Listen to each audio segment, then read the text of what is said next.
And hi, guys, and welcome to this talk with me and one of my viewers who is also an OG 40k fan. And we are going to talk about how are things before compared to how are things now in the world of the 40k universe. So, hi to you, Quinn. How are you? Good evening. I'm well, thank you. Awesomeness. So basically, you were there from the very beginning. Yeah, tell me how are really things, how 40k felt when it first came out. Did you think that it's something very original, or what did you think overall about 40k?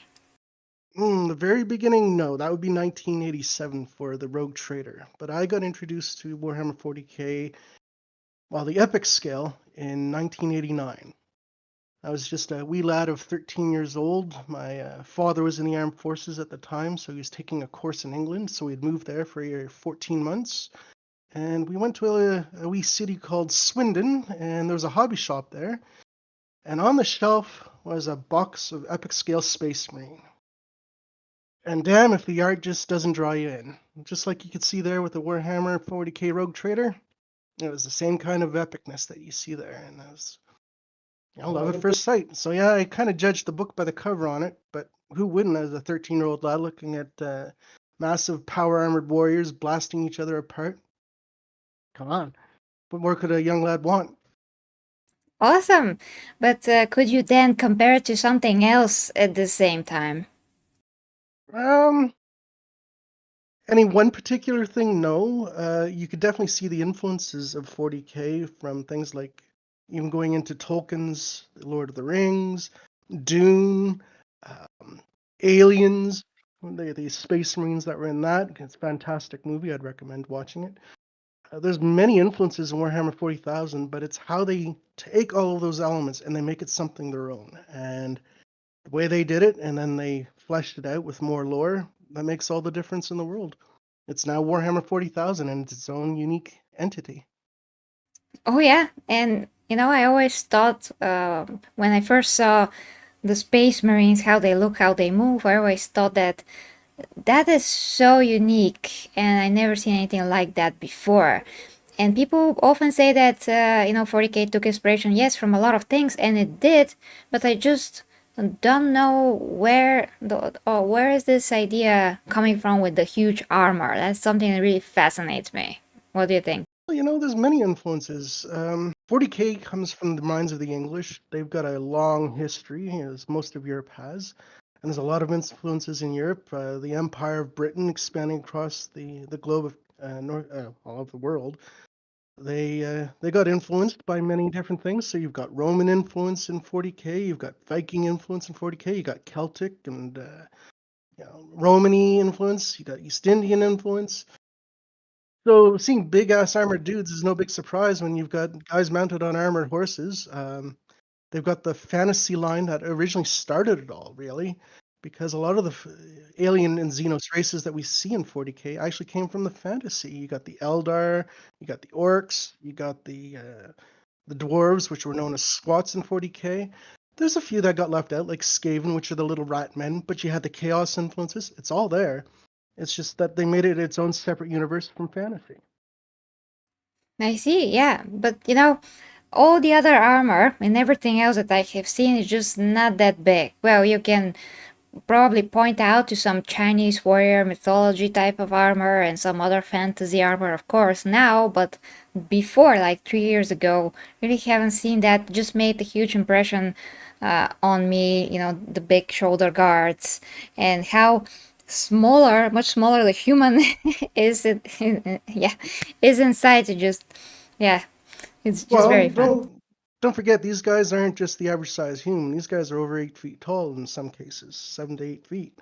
So they even can dwarf basketball players. But these aren't just thin rail thin dudes. These are hulking, muscular battle tanks. So of course you're gonna slap some big ass armor on them. But how do you motivate that? Well, you have to put them in power armor. So now you have to have power systems to motivate that armor, and well, now they're walking tanks. I think some of that could have been influenced by actually Heinlein's Starship Troopers, because those guys were in power armor as well, but it was more like driven armor as opposed to worn armor. So they piloted their armor as opposed to wearing the armor, being a part of their metabolic system, because they tap in with mind impulse units and synaptic systems that tap right into the nervous system. Yeah, that is So just yeah, so cool. yeah, somebody had a lot of time on their hands. They must have been on some acid trips coming up with this stuff. Yeah, because really some of those things are super, just so fascinating. You know, Space Marines have two hearts and this and that, and then they had to think about how to upgrade that to the Primaris and so on. You're going to get to the Primaris, remind me later. But yeah, how Yes. is like the first edition of 40k compared to the 10th edition of 40k? Okay. Well, I never really got into 40K after the second edition. I don't know. There's an explanation behind that, but when I got introduced, Rogue Trader was out. I actually bought my first box of Epic Scale. So Epic Scale was the horse hearsay, and the horse hearsay actually brought together was to me, and as I understand it, based on the history of Games Workshop and how they were trying to progress things. Rogue Trader was basically they were throwing a whole bunch of crap on the wall and seeing what would stick. So they had their base element game that was fantasy. It was doing quite well. They decided to take it to space. So now you've got Rogue Trader. They had a whole bunch of ideas. You see the Proto Adeptus Sororitas, you see the Proto Astartes. They were originally space warriors. You couldn't really say that they were space marines per se, that they were genetically engineered super warriors, that the Emperor was the one that created them. It was just a whole bunch of mishmash of ideas, and you could role play this in a skirmish style combat system. In about 1992, after Epic Scale had been out for 2 or 3 years, they came out with second edition tabletop. And that basically expanded on what the lore and the foundations of Epic Scale and bringing it into the tabletop of what Rogue Trader was. So now you have second edition. And you had massive epic characters. Like, to me, it was all about the Space Wolves. So you had Ragnar Blackmane, Niall Stormcaller, Ulrich the Slayer, and Logan Grimnar. And of course, you had Marnius Calgar for the Ultramarines, because of course the Blue Smurfs are the poster boys of 40k. But it was very grim dark. And by that I mean it would give children nightmares to look at the artwork that was in 40k. And to me, that is the biggest difference between 40k of today, or sorry, of my time of 1989 to 40k of today. I think it's lost a lot of its grim darkness, the grittiness, the horror. Because wow, literally, I used to babysit some children when I was in England, and their parents said, "Please don't bring your White Dwarf magazines with you, or show them to the kids because it gives them nightmares." Oh, okay. Oh, it was some really good artwork back in the day. Also, it was black and white as far as I've seen. Most of it was, yes. That But the other difference was Rogue Trader. There was this big conversation that was growing up in Reddit about why the Space Wolves have two different chapter colors. And someone said, well, the chapter colors of the 40k Space Wolves, you could see it back in Rogue Trader. But the 30k Space Wolves have a very dark armor color set. Well, don't forget, Rogue Trader was, again, throwing stuff on the wall to see what would stick. When the 30 scale, or when the 30k Epic Scale Space Marines were released in '89, they were in the dark armor with the dusting of the Space Wolf Gray. And that solidified what the 30k Space Wolves were. But when second edition came out, they adopted more of the colors that you saw in that Rogue Trader coloring, where it was mostly Space Wolf Gray with just a hint in the background of the shading, the blue gray that's the armor set there. So there's many differences in armor types and systems that were developed from Rogue Trader to 40k second edition. And now things seem totally foreign to me when I've looked into some of the rules in the 10th edition. It's like they're not even the same game anymore. But it's still tabletop and people enjoy it. Yeah. Okay, well, there's some interesting questions that do come to mind. Just wanted to thank dear Clayton in the chat for the super chat, and of course, dear Matty for super chat as well, guys. And if there's any issue with the sound or the picture, let me know, of course. Okay, okay, Quinn. So There's something very interesting here, but damn it!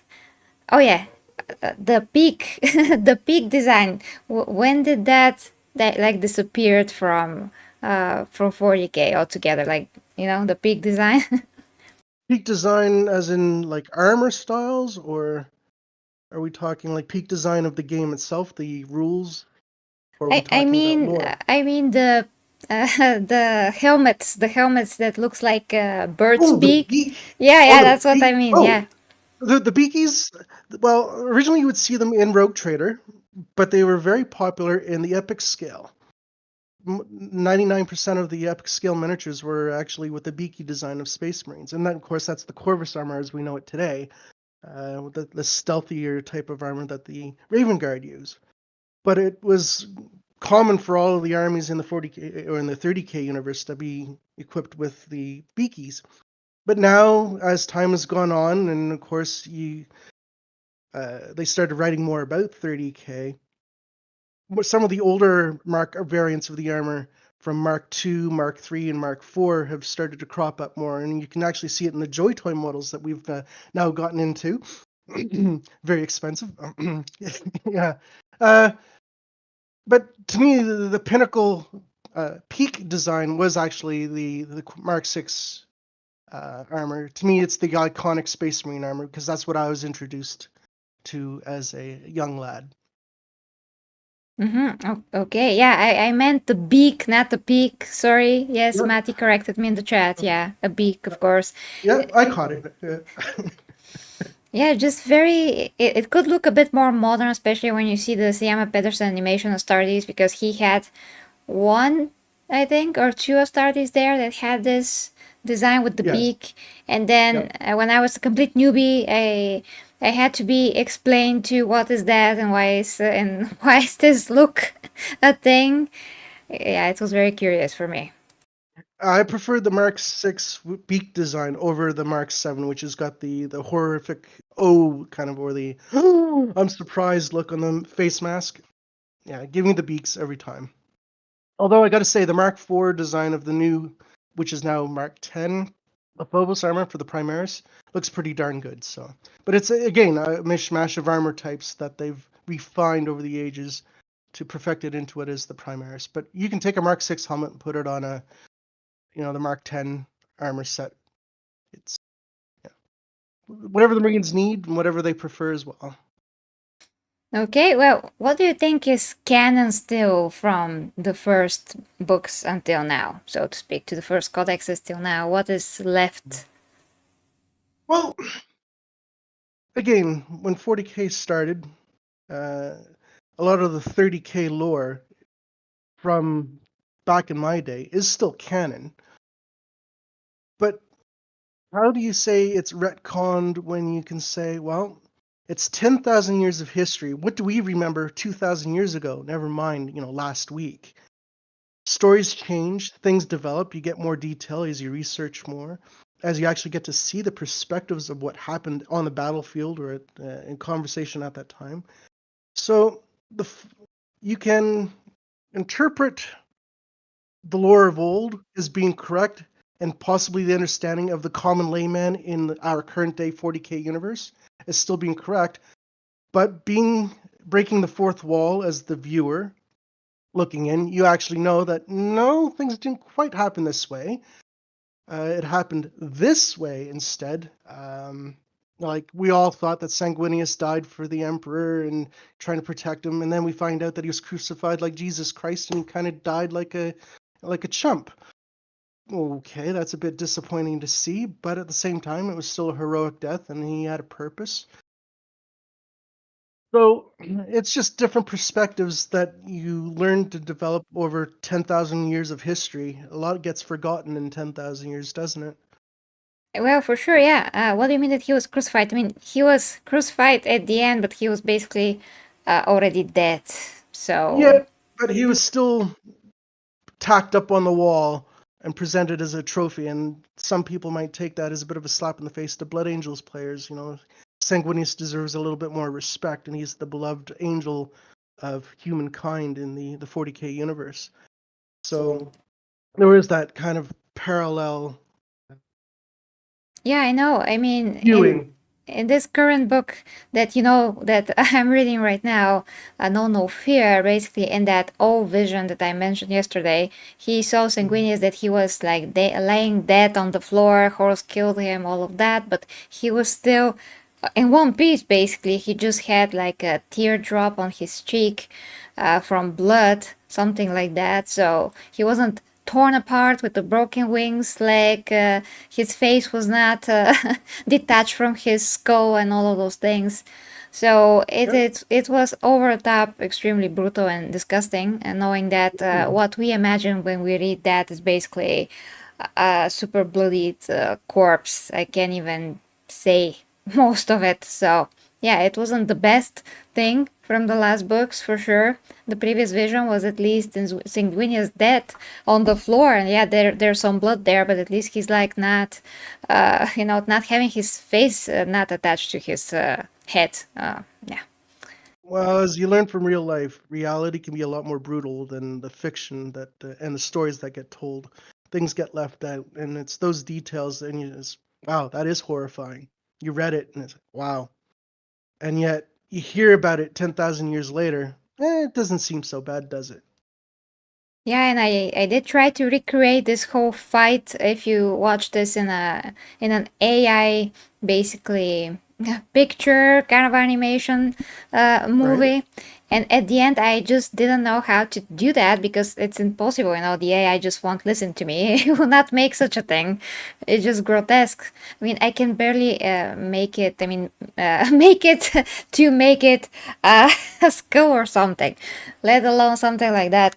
So at the end, I just made Sanguinius scream, and that was enough, and just cut that whole description because, if I were to retell the story and still use the original book and all of that, at least I can cut the grotesque vision of Sanguinius. But we all know that he is like defeated and all of that, and you know that he is in pain innerly and physically with the whole Right. image of him screaming. So I thought that was more respectful way to express this whole scene and the pain that he was in, and that's enough. Yeah. Well, you have to have your own artistic license to interpret things as well, but still get the message across. Exactly. Yeah. Okay. So I personally find a bit funny like the Space Marines from the first edition just because they look so much like birds. And the armor just so like someone took it and just pressed it and it became like long and thin. It's not cool like today, but that is more of how I Oh, see I don't know about things. that. Yeah, Corvus armor. Corvus is the bird, the raven, the beaky. So I don't know. There's something. They look a lot squatter in the Rogue Trader. They're not quite as bulked up as they are today, but they were still pretty badass for the time. Don't forget they were using pewter originally as the foundation for the models and not plastic. So there may be some limitations as to how things could be sculpted, but I don't know. I like the original aesthetic of what the 40K was 20, 30 years ago.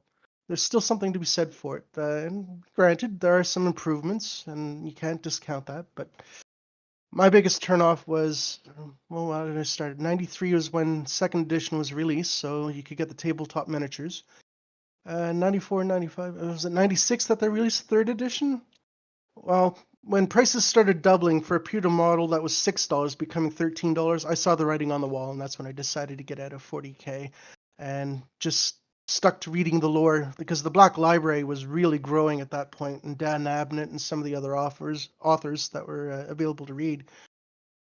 I mean, you you had a choice. The universe is so massive. The lore is so deep. You can lose yourself in it, and it's quite enjoyable to. There's still stuff I don't know that I need to read and catch up on, like the actual reading of Horse's Defeat with Dan Abnett's 3 novels at the end, and I look forward to doing so. oh yeah, There are some they're things that good. you know more than I do about 40K, but the core foundation of it, I'm pretty solid. I know the where it all started and why and the hows, but still more stuff for me to learn. I love that fact. Yeah, there's always more to learn with 40K. That's always, I Oh, mean, definitely. that's yeah, one of the coolest things about 40K. But yeah, I know what you mean when you first see something like the first designs of anything, how Mhm. characters look or whoever is, you always fell in love with it with that first thing. And then whatever comes next, you just judge it by the basis that you already built within your subconsciousness, how things should look. So of course I totally get that, but for me there's a few things which I saw after they started, like Star Wars for example. So I grew Mhm. up with the prequels and not the originals. So when I saw Oh, the prequels, I was like, not the prequels, the originals, I was like, what is that? yeah, it's I, so old and outdated. Ugh. yes, I mean, to be completely honest, because I'm always am, yeah, I was like, ugh, Well, what to tell you? I okay, mean, well, that is how it is when you build your vision and how things yes. are looking, and then you see something that is so old, and you're like, wait, what? You know, it's odd. Well, What to do? see, for me, I'm of the Generation X, where we grew up with technology being developed. So I've seen when the cell phone was introduced, when personal computers became a thing, where pocket calculators are so outdated because now you got your cell phone. I mean, the cell phone's a computer in your hand now. Go back 30 or 40 years, we didn't have any of that. We're outdoors playing with the kids and told not to come home until the lights came on, the street lights. But hence, you're talking about being introduced to Star Wars. I saw the original Star Wars. I saw Star Wars when Han Solo wasn't the first to shoot. He was the only one to shoot. Guido, he popped him. He wasn't the first one to shoot because Guido didn't get a shot off. He was just dead. Then, of course, George Lucas decided 20 years later to change things up a bit and spice them up, add a few more special effects so that the modern audience can appreciate it. That's a word that's got to go, modern audience. There's no audiences left anymore in theaters today. But to go back a bit, you were talking about the beaky armor and how that kind of changed your perspective on seeing the armor of Space Marines. For me, watching the progression, it was not so much the design changes as the name changes. Holy moly, they used to keep things simple. You had tactical Marines, Devastator Marines, Assault Marines. So you got your heavy weapons dudes, you got your heavy infantry dudes, and then you got your light infantry dudes. Now you got eviscerators, obliterators, mega blow up cannons instead of defense lasers. You've got demolisher cannons instead of macro cannons. I'm kind of preferential to the old school of keep it simple. The names made sense. Now you got Volkite weapons. You've got I don't know. The list is endless. So I'm kind of crotchety that way, like old grandpa from The Simpsons. And back in my day, we kept it simple.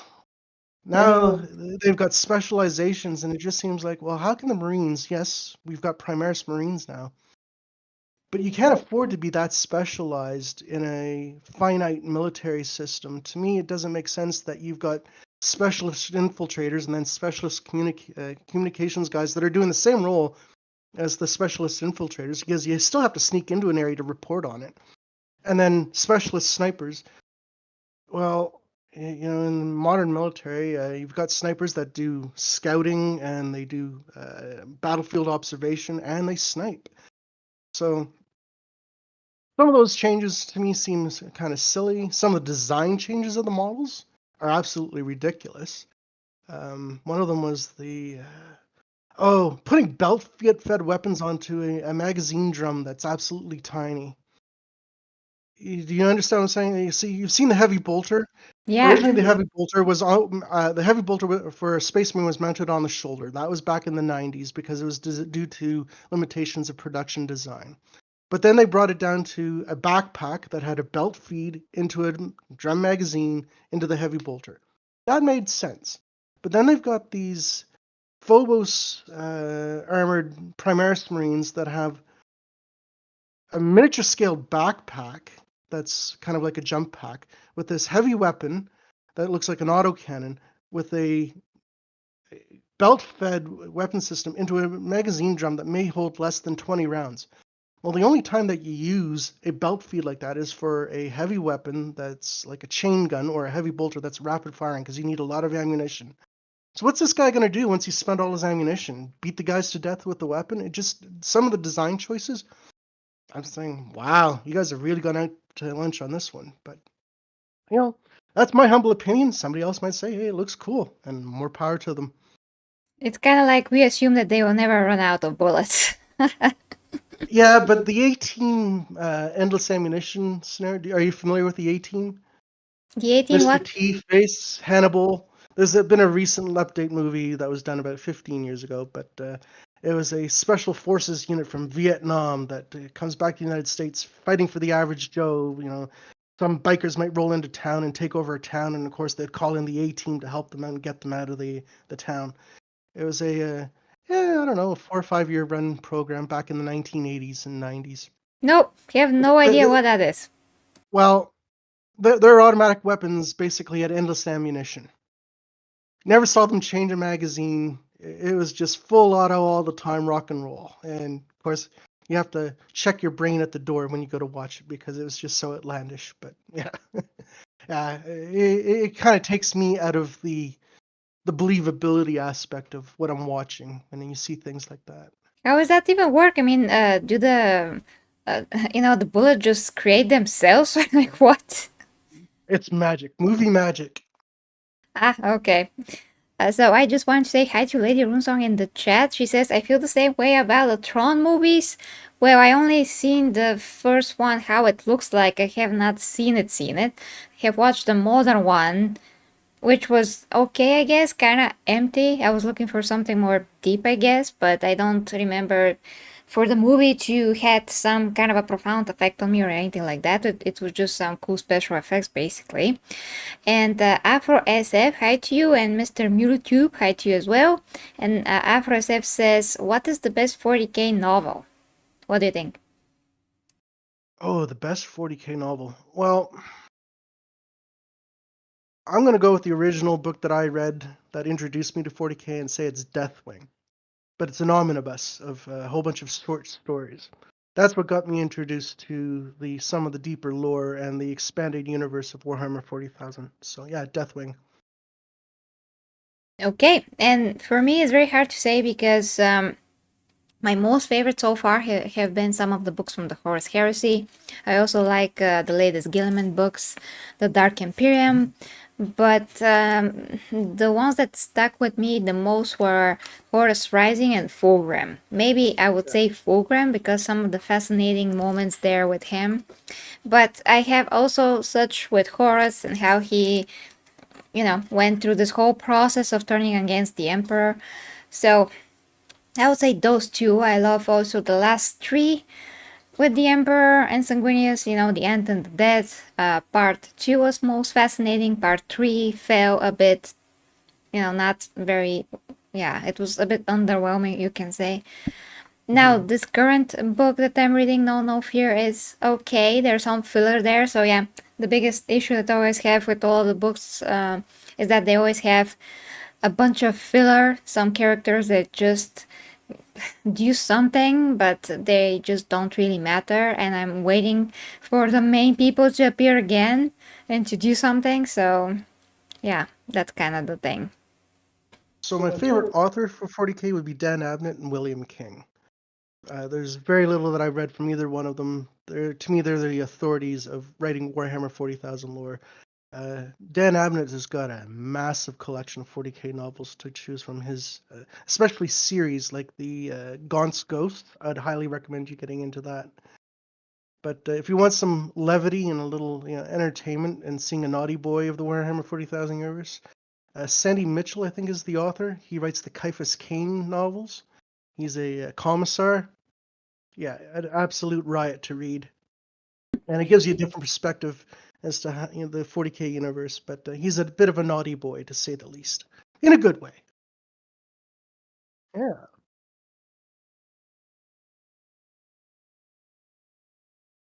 Sorry guys, my mic was muted. So yeah, I said to Quinn that if he can just write that on Discord for me, because I'll probably totally forget with all the books that I want to read. Actually, the next books that I really want to read are all the books with the individual Primarchs, because each and every Primarch has just very fascinating story. I want to read, in a very good detail about them, not just study the lore about them, but just read the books as well. So that is my next thing. If there's no 40k book that is really, really that important. And also Gene Father from the new books. Gene Father was super good and fascinating. The whole thing between Fabius Bile and Belisarius Cole, how they rival, how they measure their intellect, it's just amazing. So yeah, I Yeah, I totally still have to read recommend that that. one too.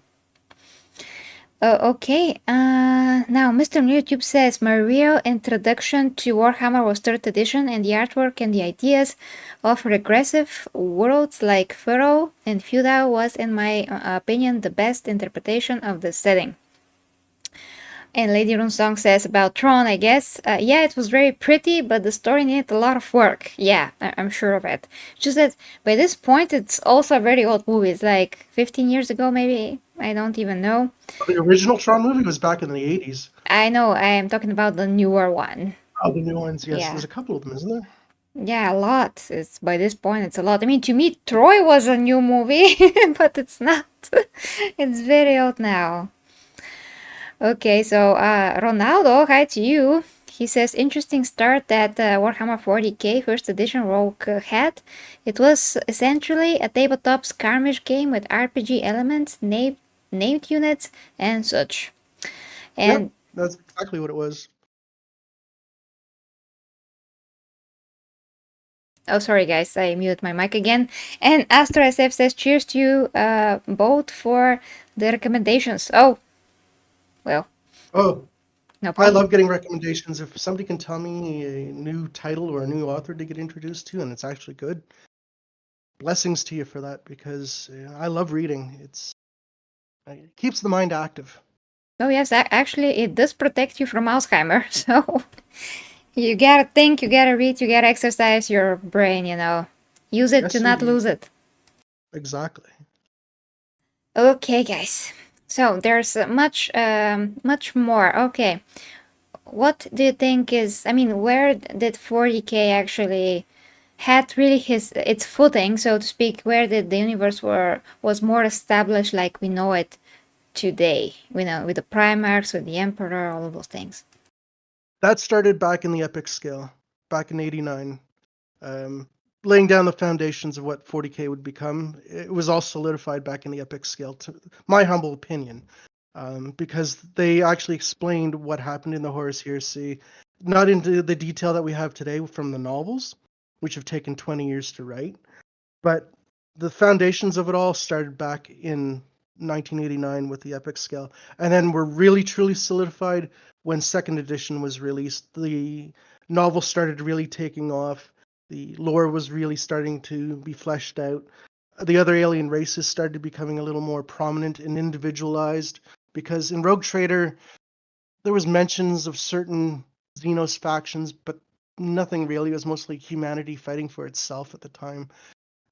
But second edition, you've got all the orcs really getting fleshed out. The epic scale orcs were there as well, so they started getting their war bands. You got the Goths, the Blood Moons, or the Blood Axes, um, the Snake Bites, and the variety of different orc factions there.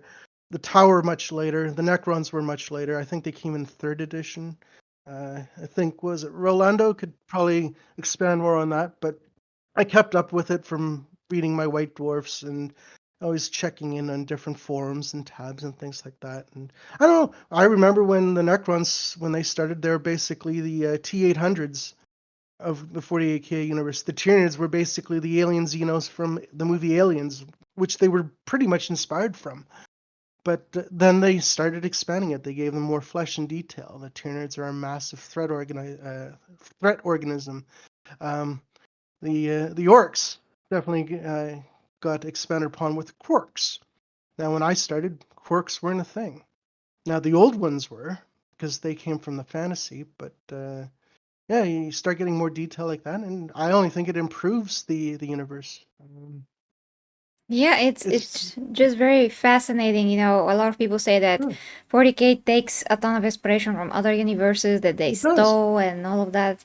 Yeah, but still, when you take a lot of elements and inspiration from something else, even if you do that, if you manage to make it something totally unique and different and instantly recognizable from Yes, people, I think that you did a very, very good job because, you know, for me exactly. to discover it like 3 years ago, three and something years ago by this point, and to like instantly be in love with it, that's very rare for me because it's very Mm-hmm. hard for me to have such a big you know, have such a big big of an Influence. impression made. Yeah, Yeah, I agree. on me specifically, because I just don't get impressed very easily. There has to be something there, and there's a lot of depth, as you said, in the universe, and there's a lot of hidden things, not really explained things, as well. Some of that is necessary. Some of that they just didn't figure out yet. And like actually Dan Abnett said one time in one of the interviews that I watched, he basically explained that as authors they always have to think above what we actually can read in the books. They have to figure out, for example, what is the Golden Throne completely, and then they have to just write from what they figured out, like 40-50% of that, but not write the whole truth. You You know? have to leave an element of mystery. Yeah, but They they understand the complexities, but for the to give the public the understanding, there still has to be that element of mystery and wonder, like what is actually going on. Because to put it all on the platter right there in one huge meal might be overwhelming for some, or it might be just, well, okay, I've read it and next. So yeah, as you said, to leave that element of mystery, as the authors do, they know the full details, but to leave that mystery for us, that's what keeps us coming back for more. yeah, exactly. So you know, when I was growing up, I really studied how authors think, how they write things between the lines, all of that. So to me, to figure some of the things out that actually Dan Abnett talked about was really really cool for me. And when I have to pinpoint one author, yeah, who is my most favorite, it has to be him. Definitely, it has to be Mhm. Dan Abnett. I Now, agree. yeah, he just writes the way that I can actually follow what is happening because not all authors can do that. You know, some are just in such a detail. I mean, they just lose themselves in so much detail. Then by the end of the chapter, you're like, what was this about What was I now? reading? Exactly. Yeah, Yeah. they have the Dickens influence in them. They think they're being paid by the word, but they say a whole lot of nothing when a few words could do. But as you said, Dan can write a lot of meat into a minimal skeleton, and it just blows your mind away. Yeah, and for example, there was one particular scene like in No No Fear, yeah, now in No No Fear, I mean, in Mhm. which he basically wrote how one Astardi is writing something, I think, and he was like, and as he was writing one letter and then he wrote the next, and there was something about the way that he wrote this. And I was like, oh, I'm actually imagining the scene perfectly, and I can picture him how he's doing that, and I understand and I can follow it. And yeah, it's a lot of detail, but he still wrote it in the way that I'm feeling like this Starty is feeling in this moment, that he is making a particular effort that means something, is not a mundane thing for him, it's just really Yes, important. So I'm immersed, you know, that Nanet can exactly. immerse me with absolutely everything that he writes. Yeah, the man is a magic with words. He's a wordsmith. That to be able to have that kind of immersion and to use the words in such a way that you actually feel like you're part of the scene. Your mind starts to wander, and you can start to picture things in your mind like you're in a movie. That is that is a talent that a few of us have. That you need to cherish it and protect it. To me, I mean, Dan Abnett is the author or the authority on 40K lore. I think he has almost free reign to write what he wants because he understands the universe. He is pretty much now, in my humble opinion, I Yeah. think all the authors should go through him to pass their ideas on to find out whether, get the green light or, take that back to the drawing board. Thank you very much. He knows what he's doing when it comes to 40K. Yeah, he explains so well, especially how he explained the way that he finished the last three Horse Heresy books. He's like, I'm writing this for 20 years. Oh my I gosh, need a break, is what he's saying now. yeah, I can't even imagine. I mean, just one of these books was 18 hours. 18 Yes. hours, because I always have to listen to them. I cannot sit down and read them, but have to listen to them.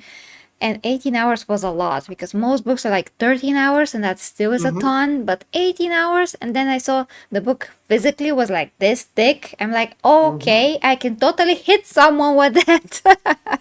Yeah, sometimes you need a book that large to kill some things, but you know, you come across some authors. Okay, I'm gonna have to use the name. He was a fantastic game developer, Gav Thorpe. I mean, he's great in the creative side of the tabletop things, but he's an absolutely, in my humble opinion, a lousy writer. But you take Dan Abnett, he can write a book, as you said, 18 hours long, but you're immersed in that 18 hours and you can't get enough. It's like, where's the next novel, Dan? Come on, hurry up and write. Come on. Chop. Because you want the next one. But then you read somebody like Gav Thorpe and it's like, why did I bother wasting my time? Like, this is 3 hours that I'll never get back. Yeah, exactly. That is how I felt. One of the Horse Heresy books was something about the assassins. I don't know who was the author, because I was bored a lot out of my mind. Is that the one where the assassin uses a defense laser to try and take Horse out, but turns out it's another lookalike? I didn't reach that part. I didn't Yeah. mind that novel so much. It was kind of it's one where they had the Adversar assassin, the Calidus, the Calexis, and basically all of the assassin houses come together to try and take out Horus. Is that the novel? Is a nutshell of the story? I'm really not sure, because I just literally could not keep my focus the whole time. I know that one very cool custody was there. That was like the highlight of the book. But then after that, I was like, what was the next? Oh, okay. I'm here still. No, I'm not listening. I cannot focus on this. I'm sorry. Well, some books are hits, some books are misses. Yeah. Okay, it depends on the author as well. What did you say?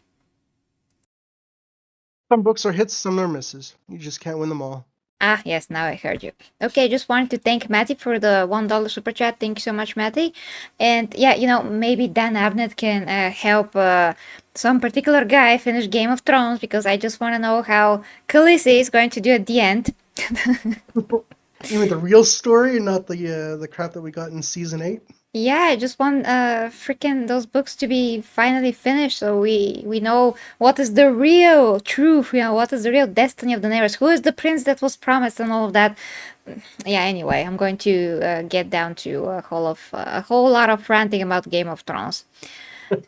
So I have to go back a little bit. So do we know of any animations from Warhammer Plus lately? No, I have not stepped foot into Warhammer Plus at all. The last animation was not anything special, so I don't know what the hell they are thinking, but the content there is just... They literally produce a lot less content on Warhammer Plus that I'm producing, and I already have on my own freaking you-know-what site. Not to be mentioned. But yeah, I literally have 300 videos there, 300 and something, and I don't know if GW have that many videos on their, on their service. And I'm only one person here. For the record, of course, guys, for those of you that don't know, I'm making educational videos, not Slaaneshi content, so... Jesus, I just can't wait to move to another site so people don't think that I'm doing stuff that's... Yeah, anyway. Okay, so Mr. BillyTube says, by the way, the new model of Inquisitor Cotias. Wow, who is that guy? Looks pretty bad. I have not heard of him yet. And do you know who is this Inquisitor Cotias Torquemada? No, I've never heard of him. Yeah, I mean, I know anyone else, really, but not this guy. Astro SF says, I am a huge Michael McCrook fan, and Warhammer 40k has borrowed from his work, but Warhammer 40k is still rich and original enough to stand on its own. Yeah, exactly. So that's why when I hear that 40k is accused, so to speak, of plagiarism all around, I just cannot take this to be valid just because they did so much with everything that they took inspiration or copied or whatever. They just combined it in such a unique, amazing way that's now it's a transformative content. It's not copy pasting. It's really unique. Otherwise, I would just be fan of Star Trek, no, Starship Troopers or whatever else. That people think that resembles 40k and Dune and all of that, but I found those things to be rather flat compared to 40k. I mean, everything has its charm, of course, but compared to 40k, everything else just is very, very vanilla to me. Let's just say that. That's a fair assessment. Yeah, hopefully. Trevor said Dan Abnett is amazing. His comic background, the Marvel Comics stuff, is also great. Oh yeah, he also wrote Marvel Comics, and he probably did Yes. not walk the crap that it's today. I think he also was involved in Batman for a while. Gotta make Logan check that. That's gonna be interesting. And I'm Mr. pretty, Mewtube says, hmm?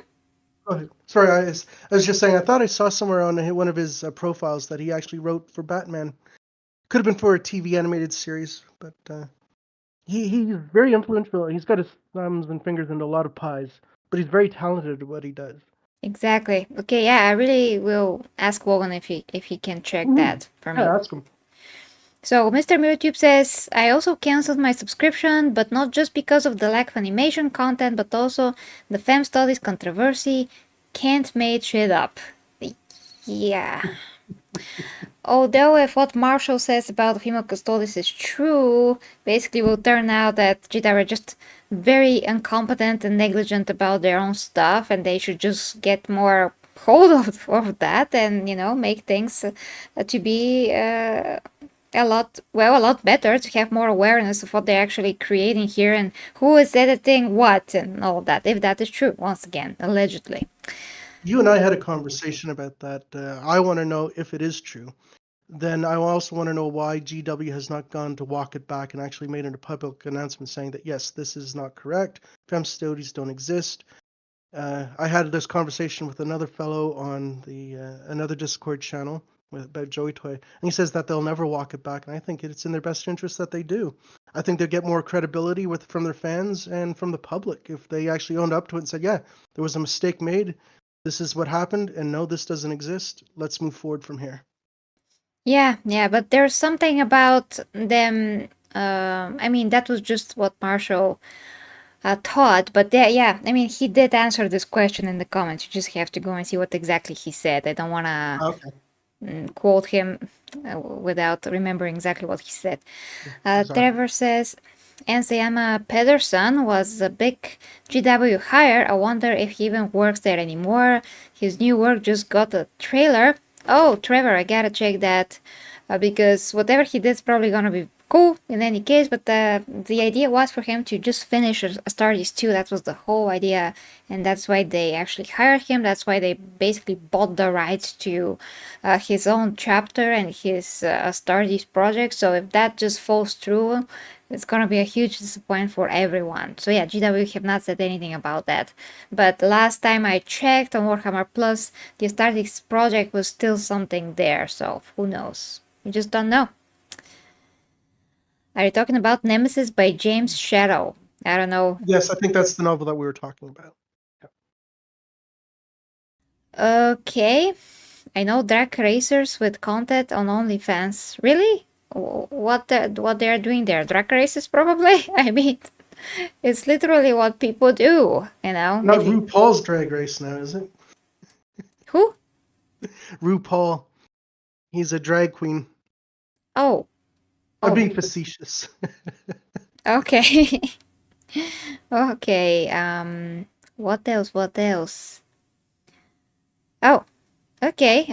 Matty shared some link in the chat. Astro says, I do think every Warhammer 40k fan should at least read the Hawkmoon series by Malcolm McCrook.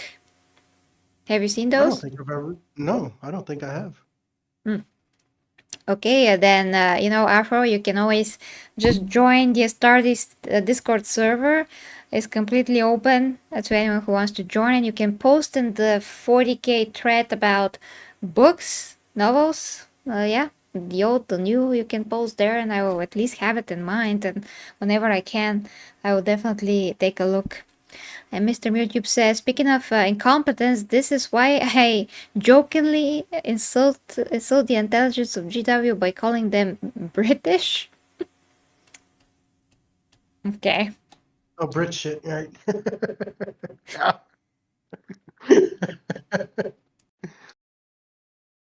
Okay, so we don't have a lot of time, guys. So I do want to touch upon. I mean, there's so much that there could be said, but you did actually mention how the Necrons were added later, and when this whole Emperor story arc started in 9089, correct? Yes, yeah.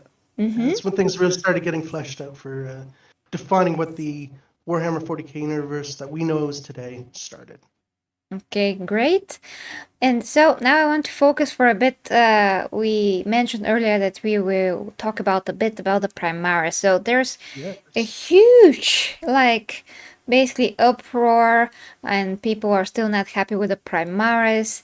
And from a tabletop perspective, you can look at things and say, well, they just want us to buy more, more different types of miniatures. They do that all the time, by the way, with everything else. They're basically coming out with a new rule book about something like every other month. I feel like it.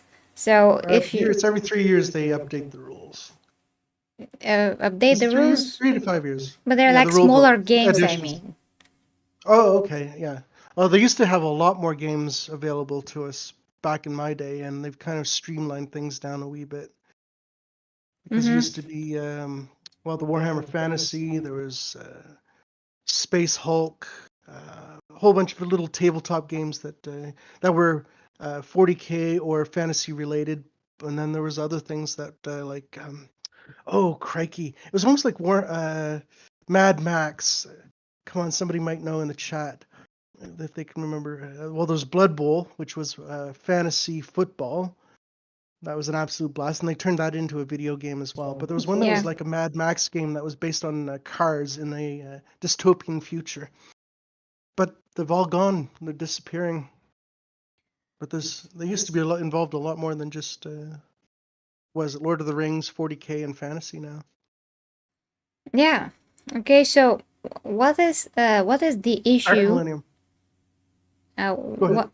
Yeah. What is the issue with the Primaris? I mean, from a lore perspective, the way that they're written into the lore, how they explain it that, basically Gilliman wanted some kind of an upgrade, and Belisarius Cole was there to create it, and Belisarius actually is written very good because he has a very rich character. He's a very decent person in many ways.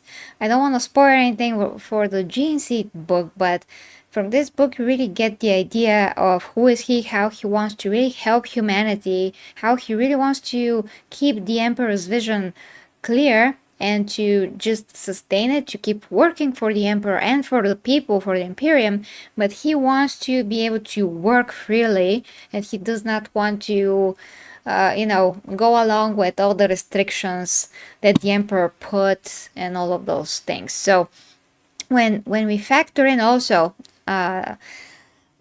the Tyranids and all the threats that humanity is facing in the 40k, because they're really a lot, and right now the Tyranids are basically attacking Terra. That is what we're supposed to read in some of the future books.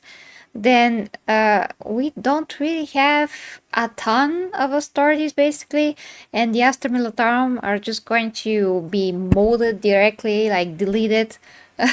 I mean, they can, of course, fight, they can do great things, but compared to the Astartes, they're a lot more, but also they're a lot less powerful. So we do need more Astartes, especially when you have the Tyranids, which are swarm. They're basically endless.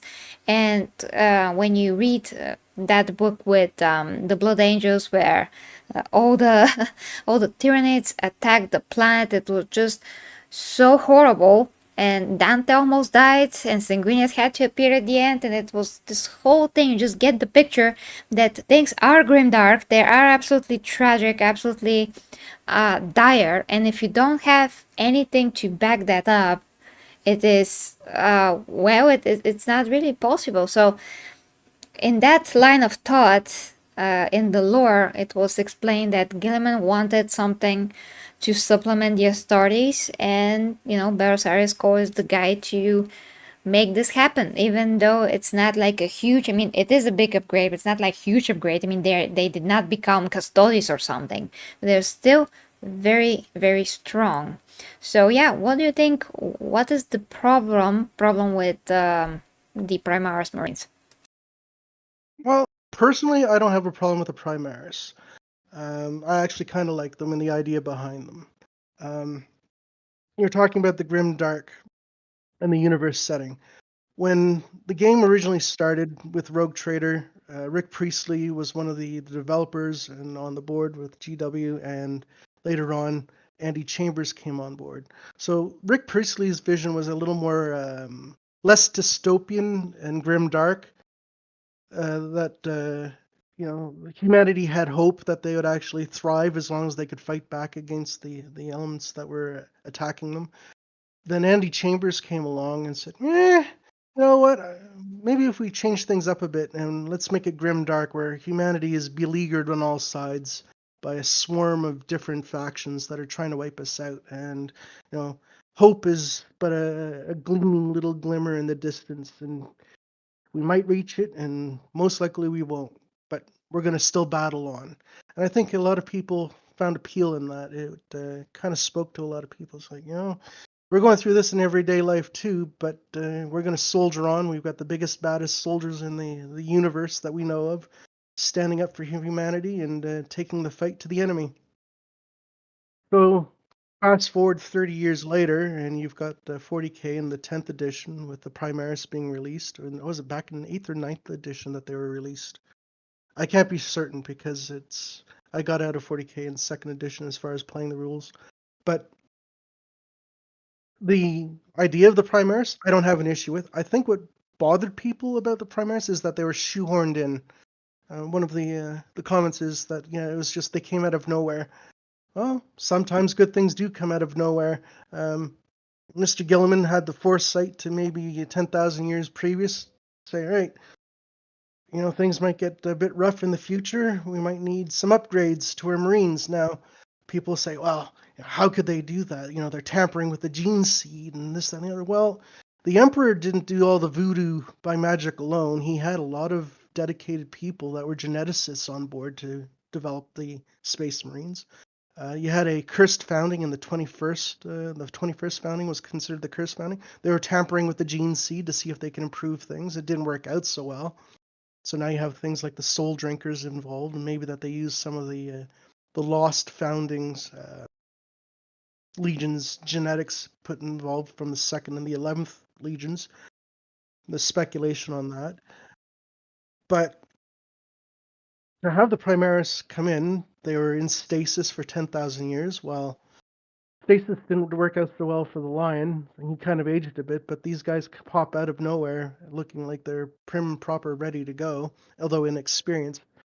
I think the other factor that people might have considered is that they're overshadowing the Firstborn. Like, what was wrong with our Firstborn? These guys are badass. They've lived centuries. They're fighting the good fight. And now we've got these young upstarts coming in, like young whippersnappers, trying to show us how things are done. That's just not on. But now then they kind of, I wouldn't say retcon, but they said, well, maybe the Firstborn can be upgraded too. So they cross the Rubicon. Either they're dying or they choose to become upgraded. And then there's speculation as to whether they lose their personalities or not, or if they actually change mentally through the change of becoming Primaris. Space Wolves are so badass that they retain their personalities regardless of what happens to them. Same with the Salamanders, for the most part, they retain much more of their humanity. But I think a lot of it was the fact that it was just GW dropping this in the laps of people saying, all right, we're changing things up completely. So that shook the fandom up a wee bit. And then, they're kind of trying to overshadow our original beloved Space Marines. And I can see people backlashing against that. But personally, I can understand why. You've got a massive Tyranid fleet that's not just the tendrils coming in, you got the bulk of them coming in, and you got chaos, kicking off and splitting the galaxy in half. Yeah, you're going to need more soldiers to fight that. So it's still grim dark, and it's still looking grim for humanity, but the Primarchs are coming back. What does that mean? Because back in my day, the Primarchs were gone. They were off adventuring or they were dead. Now, even Horus might come back by the looks of it. Ah, no. I don't think that Horus No? can come back. I mean, he is completely dead. I mean, just like Ferris Manus. The only difference between them is that Horus still has a head attached to his body, but it's like skull head, fright, and all that. So, no, I don't think the Horus can come back. They have to really try really, really hard to Able make to him come come back as back. a Force ghost. Well, that already happened with Ferris, but he is just not back. He's talking, but then he's just a ghost. He cannot be present physically. Okay, anyway, that's a different topic. So Mhm. okay, so my understanding of the Primaris, especially when I read the novels, is that they are helping, first of all. Second, they are integrated in ways that makes sense. I mean, they are addressing the fact that there are new authorities that have to be,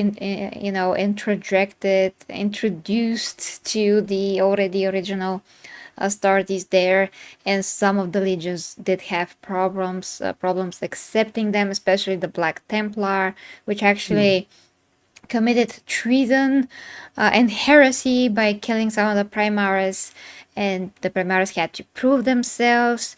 They had to really have a very hard talk. It was pretty amazing, actually. That's again one of the newer books. And at Well, the you had end, that conversation. Sorry, go ahead. yeah, and in the end, they actually did deserve. I mean, they proved themselves. All those things did happen. One of the OG Astartes fought the Primaris, and they were really toe to toe. And the upgrades of the of the Primaris really didn't help him because he did not have a lot of experience. But he had the courage, and he had the fighting spirit, and the integrity, and the honor, and everything else. So they really made it compelling. That's what I want to say. That they really tried to make the Primaris compelling across a few books by this point. And Mhm. I really enjoy the fact that in this kind of a way, they are growing Belisarius Cole as a character and what he can do in the future for the whole universe. What are his relationship? What is his relationship with Gilliman? How they are back and forth, and, and even Belisarius made an AI of Gilliman just to see how he's gonna react to some of the ideas that Belisarius has. So it's just hilarious. But Mhm. it's still very well introjected, funny moments where there's like almost none in the 40k universe, but it's smart. It's just compelling. That's what I want to say. So Yes. and they're really cool as action figures as well. I mean, the geek in me is like, cool action figures. So yeah, because they're a bit taller and just a bit lankier, how they look. Mhm. Well, our conversation kicked off from the conversation you had with Gamza a few weeks ago, if you recall. You asked him about the Primaris, or what the problem was about the Primaris being introduced. Yeah, yeah. And his issue, I agreed with almost everything he said, up until the point that he started talking about the certain chapters having an issue with them, like was it the Dark Angels, the Space Wolves, and the Black Templars. Now, where I disagree is, yeah, I can understand the Black Templars having an issue because it's on ideological grounds. They are very xenophobic and even religiously phobic of a lot of outside um, precepts and thoughts as to how their universe works.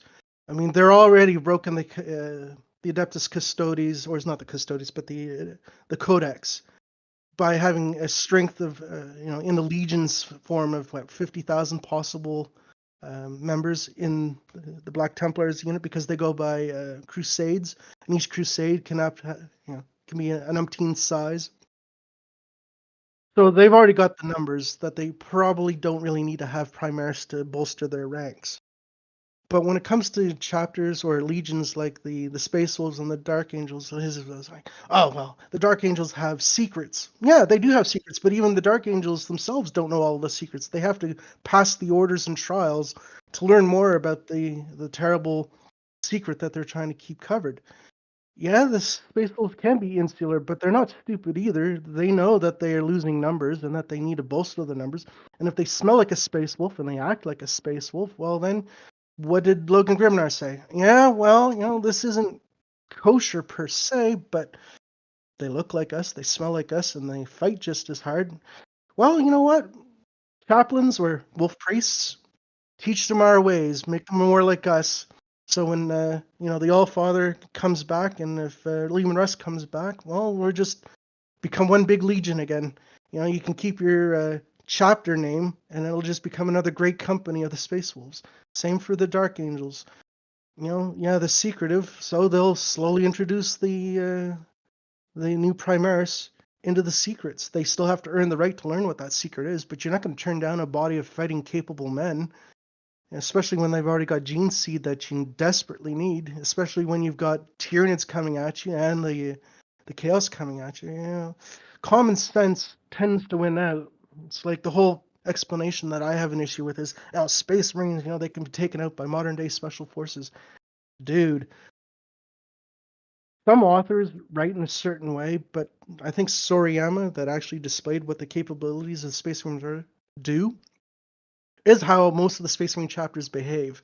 They're not going to go charging in willy-nilly unless they know 100% that they can go charging in willy-nilly and beat the absolutely living snot out of people. They're going to fight tactically. They're going to use cover. They're going to use smoke screens to advance and fight. There's not just that one Raptors chapter that fights smarter, instead of harder. To me, that's just, you got to be out to lunch. It's like the Imperial Guard are only like First World War tactics soldiers. No, they're as well trained as a modern day military forces the United States or the Canadian or the British armed forces are today. Yeah, you have to be. 10,000 years of technology might stagnate, but tactics don't stagnate. You're training, yeah, there might be some regiments that are poorly trained as you have in the world today, but for the most part, the bulk of the core of the Imperial Guard, they're well trained soldiers. It's just that they're going up against untold billions of enemies that, it's tough. And it's constant warfare. You don't get a break in that universe. Here, you get rotated out. So, to each their own. But that's my headcanon. But, yeah, I like the Primaris, the idea of them. Could they have been introduced better?